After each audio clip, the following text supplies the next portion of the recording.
In our modern era, we have been inundated with the images of the Egyptians, and the focus has been usually the later part of Egyptian history, the New Kingdom period. This era has been used the most to propagate a European or whitish image of Egypt, as the Egyptians conquered neighboring nations. However, perhaps to understand Egypt's link to so-called Black Africa, we need to go back to its beginning, the era of the early dynasties.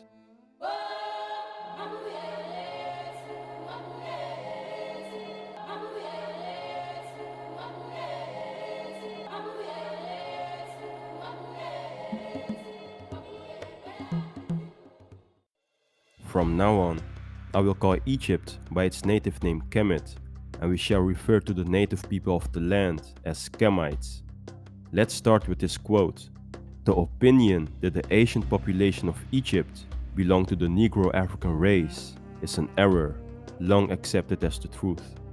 In other words, Europeans accepted the so-called Black African origin of Kemet for a long time, but they could not marry the idea of high civilization with black people, which brings us to this earlier quote.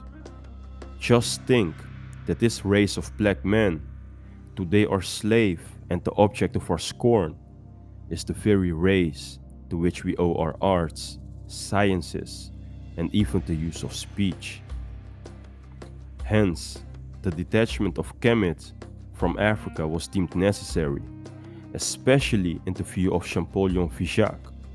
Now, adding some necessary color to this historical portrait, the Kemites' point of orientation was the river Nile, flowing down from the southern highlands to the northern lowlands into the sea. This river has two sources, one in Ethiopia and the other, although contested, is in Uganda or Rwanda. And with the flow of the river is how the culture came into being, as the people moved slowly from the south to the north. Emphasis is needed here. At a time before the political organization, the culture was already in place, meaning the lands known later as Kush and Kemet formed a cultural continuum before the political creation of Kemet. Now that we have a proper context, let's start with the first pharaoh, Narmer.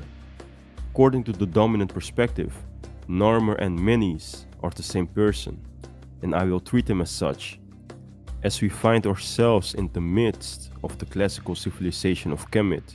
A Kemetic historian named Manetho claimed that Menes was the first pharaoh, a man of Tinnite origins, that is, from a family in the city of Tinis in Upper Kemet, a city lost to us, but likely to be in the vicinity of Abydos. To understand Menes as the nation's creator and the ancestor of the future dynasties, we can look at the Narmer palette, a depiction on how Menes conquered Lower Kemet and united the two lands for the first time in history.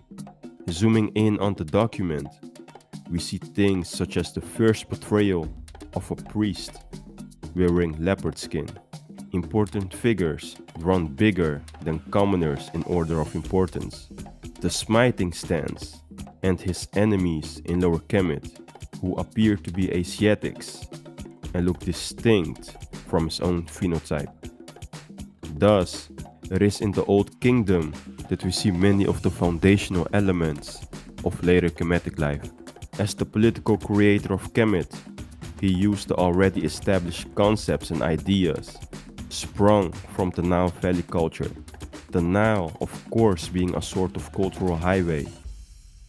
Like mentioned before, the flow of the river is how the culture came into being, as the people moved slowly from the south to the north. In Manetho's documentation of Menes, we know that he reigned for 62 years and was killed by a hippo.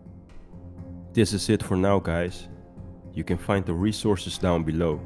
For more concise sources such as the page numbers, etc., join and support me on Patreon so I can expand this team and the production quality. If you watched till the end, you're awesome. Please like, subscribe, and share. so that we can remember what we have forgotten. Peace.